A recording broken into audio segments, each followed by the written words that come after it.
Hello, welcome to my Zoom room featuring a plant and Snoopy. My name is Sam Cartford. I work as a technical analyst at Boom Lab. I do cybersecurity by day. My meantime, I love working on NLP kind of projects, and we have one of them here. So if anyone is out there and has some experience, maybe has heard of GPT-3 or other, recent advancements in natural language processing, I would love to hear what kind of audience is out there and who I should be, talking to. Should we look at, some of the basics or some of the more beyond stuff? But I kind of recently started seeing some of the output of GPT-3 and wondering, how does it start and how is it so good? And the following question is, why isn't it bad? Because it's really easy to generate text that makes no sense, because we as humans have a really good understanding of the second that language doesn't seem quite right, we have a very immediate reaction to that. And we'll see some of that bad text today.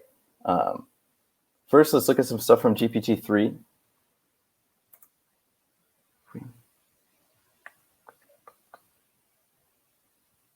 So some of the output, and pardon the language in there. The first thing on the left, all the things in bold were an input into this big crazy network. And everything beyond that by Dr. Seuss line is generated by a program. So it's uncannily good. And especially when it comes to the fact that it's able to rhyme and create a poem and recognize the structure and do it in like the Dr. Seuss kind of language. Speaks to the genius of it all. On the right, we'll see the top lines are inputs and the bottom lines are censored. Maybe help some of your coworkers out this way.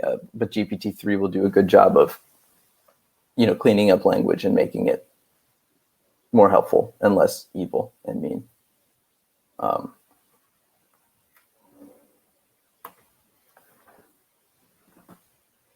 And one of the main problems is we see the output of it, but there's not really any indication of where it comes from. It's trained on so much language that we don't really know exactly what line it's coming from. So, what is GPT-3 right now? A company called OpenAI spent $4.6 million training this giant network, bigger than anything that's ever existed. And now they're selling licenses for $100 a month, and we see that just doesn't make much sense for anyone else to try to recreate, because it's so big. And it's trained on essentially the entire internet. But what can we do from home?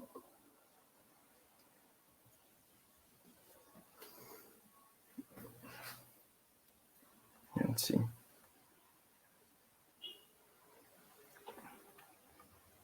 When we look at ways that we could generate text, think about a favorite book of yours and how you might go about pulling text out of that, and how you might be able to recreate the style of that author, and what if that is easy to do and what kind of necessitates a human. Because we in these words are much better at understanding them than things that are just treating them as data points. So we could think about maybe pulling out the most common sentence in that data, where the training data here is just that book that you're thinking of. Could we use grammar to be a little better? What are Markov chains, and can we use those? And can we beat the initial attempt at Markov chains? And then, I don't have anything prepped for you guys today, but the encoder and decoder architecture is what's used more generally for this task in production by people who are a little better at it than me. So with that in mind, hopefully it's okay with you guys if we look at my terminal. We'll do some coding, do it live. So what we're doing is pulling text data from a thing called Project Gutenberg, which is really just a bunch of plain text books that they host and give out for free. So we can pull in some classics, and we can use these and kind of test to see what looks like good data that we generate from that and what doesn't. So if anybody out there could take a second and pick from these which ones we'd like to start playing around with. By the end, we'll try to do it with each of the books to see if we can recreate the style of the author. But any preferences on which books we should try? We have Pride and Prejudice, Frankenstein, Christmas Carol, Sherlock Holmes, and Huck Finn.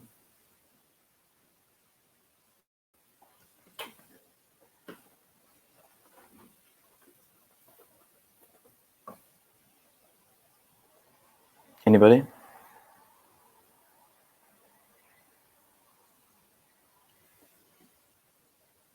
Otherwise, I guess we can try a little bit with each.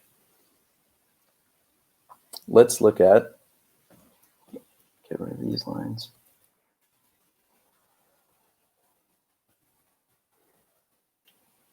What is the most common, or what are the most common sentences of How About a Christmas Carol?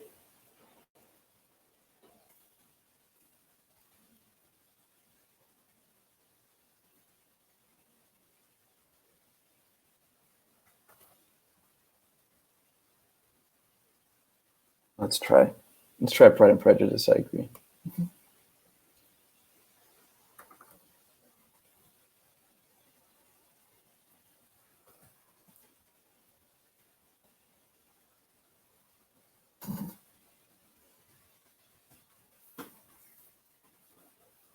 And what we see is it'll spit back a dictionary.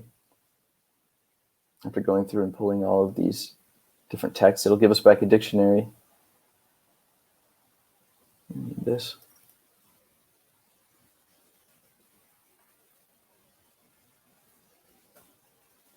The most common sentences that we see throughout the entire book, which, as we'll kind of tell, runs into some problems with the way that we tokenize and look at language,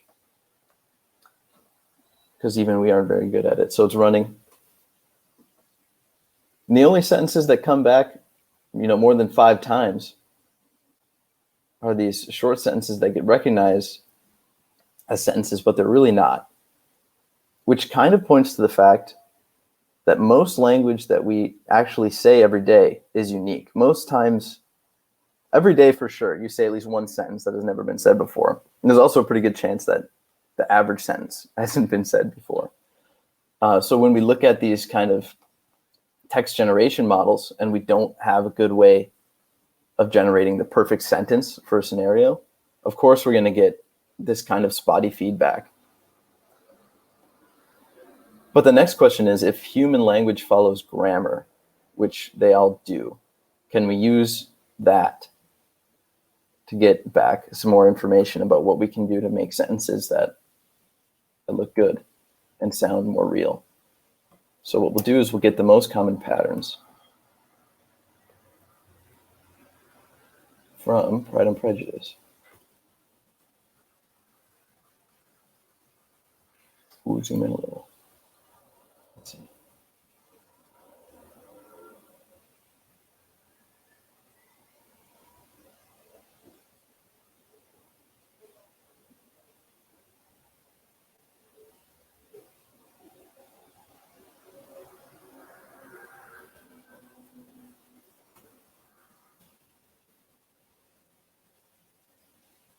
There we go.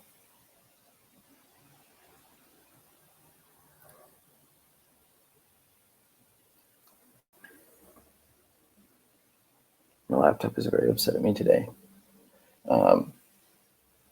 However, yeah, we can.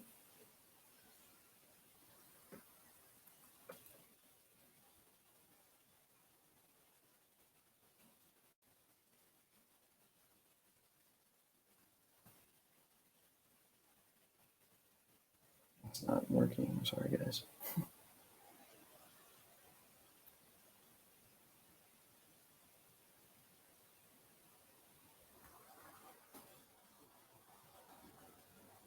Okay.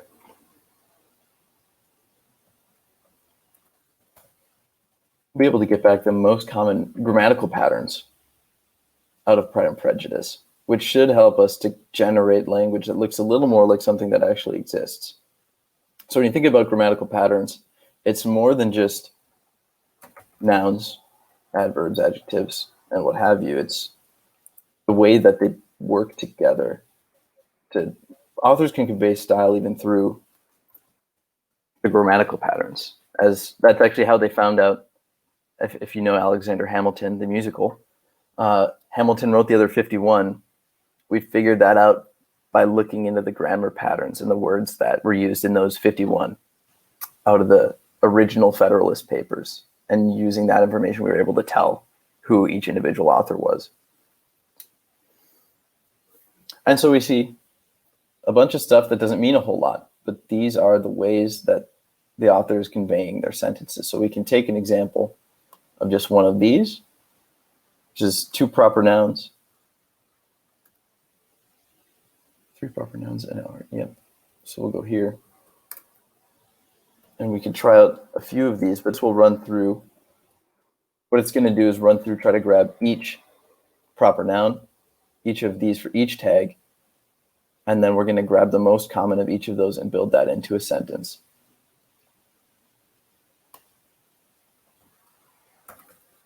Type in Pride and Prejudice.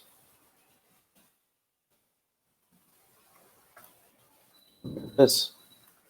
We'll see the first thing that hopefully starts to look like an actual sentence.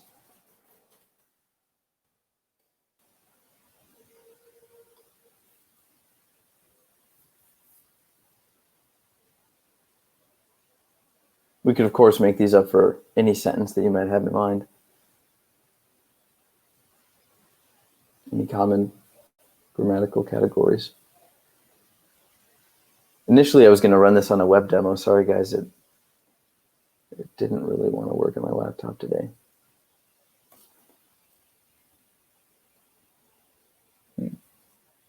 Nice, a sentence. It looks more like a thing that people would actually say. It still isn't coherently saying anything in particular, but it at least mimics actual language. We can do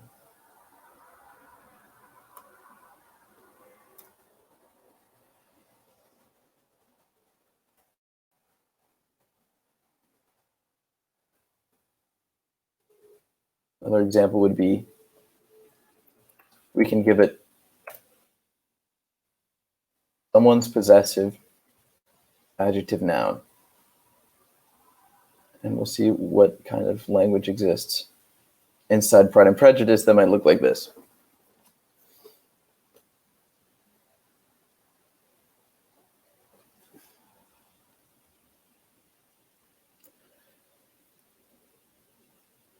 After this, we'll get into what's called a Markov chain.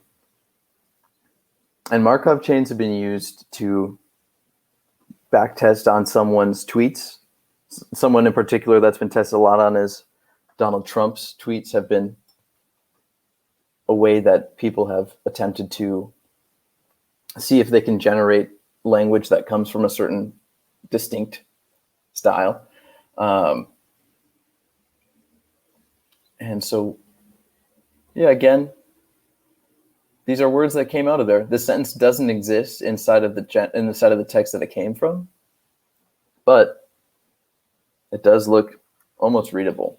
So what we'll do next is we'll go on to Markov chain. Let's see if we remember what it's called.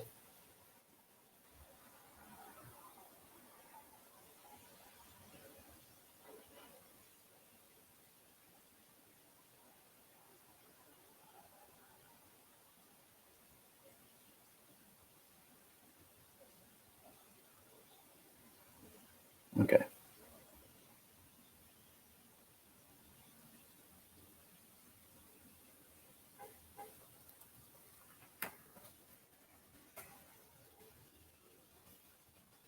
A simple sentence, Pride and Prejudice.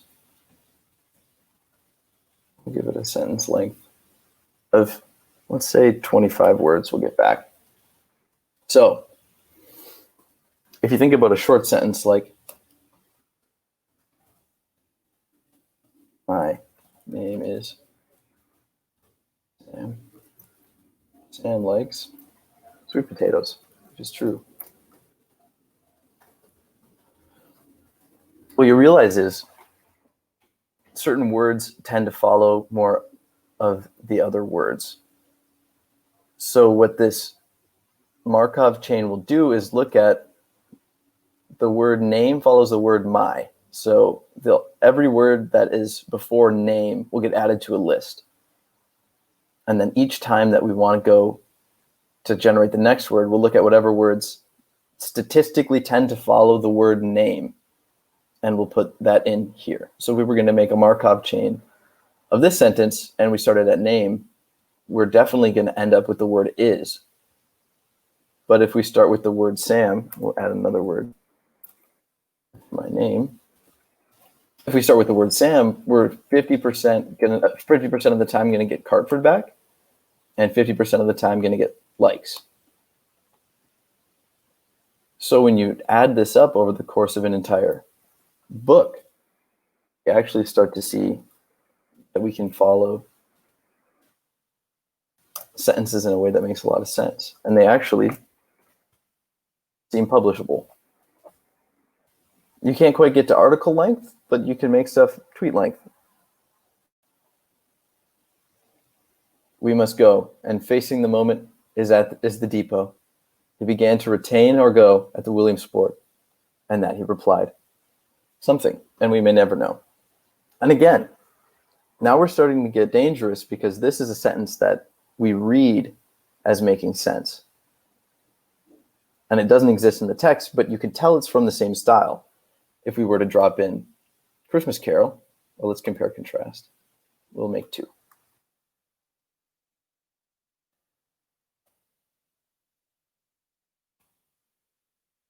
Look at Christmas Carol.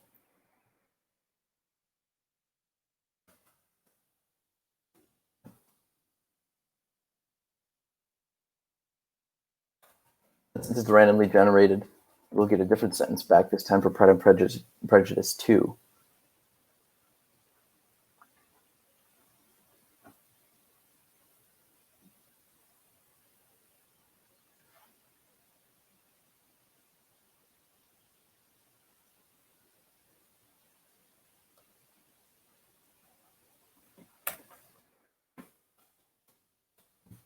In the middle, so we know where it's starting and ending.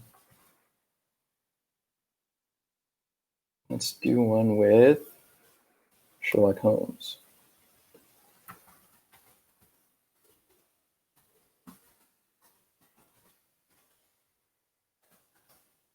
If anyone is interested, this is up on GitHub, and it will be live on that web server I was talking about. So you'll be able to play around with it at some point if you want.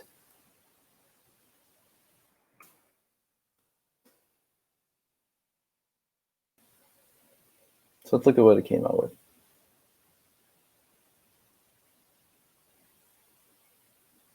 And deepen all the savings bank. I know it.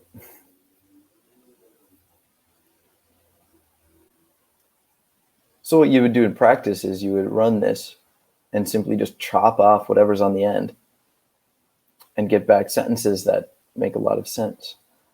The causes of lateral margin of his experiments as regards horsepower was capable of having 14. And so here we can see it's confusing. It doesn't quite make sense of having 14 what. This is where we start to see the huge gap that exists between these simple statistical methods of seeing which words are most likely to follow which other words, and the extreme jump between that and something like GPT-3, where it's trained on so much language that all the sentences at least make sense, and it can carry a consistent theme for an entire article length. Consistent, you know, it does the same thing where it's intro, 3 body paragraphs, and a conclusion. It's about as smart as a high schooler. It's really good. But what we can do to make this better is, instead of looking at each individual word and seeing which words are most likely to follow each, we can use what's called a bigram. And a bigram is basically just chunking up each consecutive group of 2 words and then use those to build that transition matrix, which is going to tell us which bigram is most likely to follow which other bigrams. This is just randomly sampling over all the possible ways to follow out of a sentence. or to create a sentence from this. But what we can do instead is use these bigrams and also force it to choose the most likely option. So the language that it's choosing and the word that it's choosing next is going to be the highest probability to have existed in the text, which will be a next step towards making this make a lot of sense. So if we take this out, let's say we want to print a sentence. Again, we'll go with 25 words. And this is The Man That Was Thursday, which is a really good book in case anyone is looking for one. It's actually what Neil Gaiman and Terry Pratchett both loved reading, apparently, while they were writing Good Omens. And I had read it after he tweeted about that. And it was a really good book. So this is the next step smarter. And we see it carries a theme and now makes sense to the point of I could read this and I wouldn't be thrown. This is now basically up to the Turing test, the version 1 Turing test. A dark string of men and seemed to feel a new impulse to tear it out. He was one of the stage I mixed with. Whoa, it's really good. We can try the same thing. That's again you got to read that book. We can try with Huck Finn. See if we get back anything that sounds like I could just, use this to write my own Mark Twain style books and be famous that way. Very simple.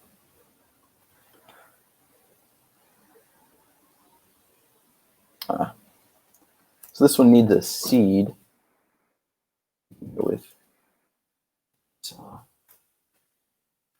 first two words need to actually occur in the text. We could also just random sample from one, but if we pick something that definitely exists in the text, it goes a long way in helping this to be a very probable sentence to exist.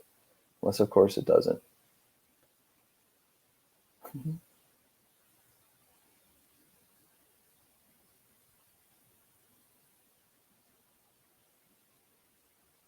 Let's do Pride and Prejudice.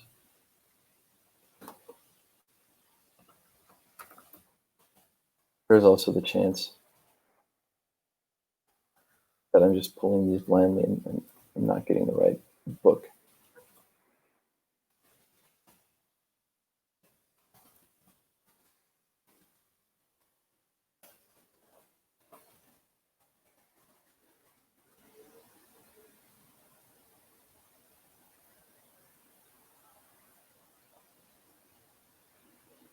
And I know we're getting close to time here, but please reach out afterwards if you have any interest in any of this. Sorry, it was a little scattered. I wish I could have done the web server version of it. But I had a lot of fun making this, and you can have a lot of fun giving it different training data, different books. We could smash all these books together and just feed that in. And it's crazy to see with a few pieces of intuition where we can take this natural language generating statistical process and make it make some sense using that.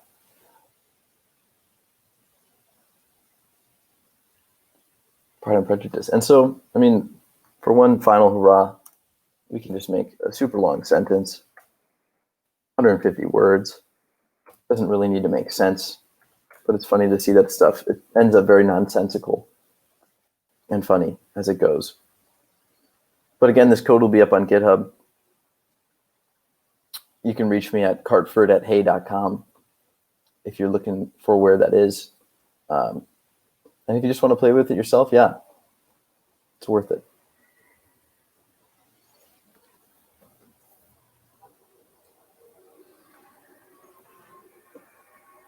Come on.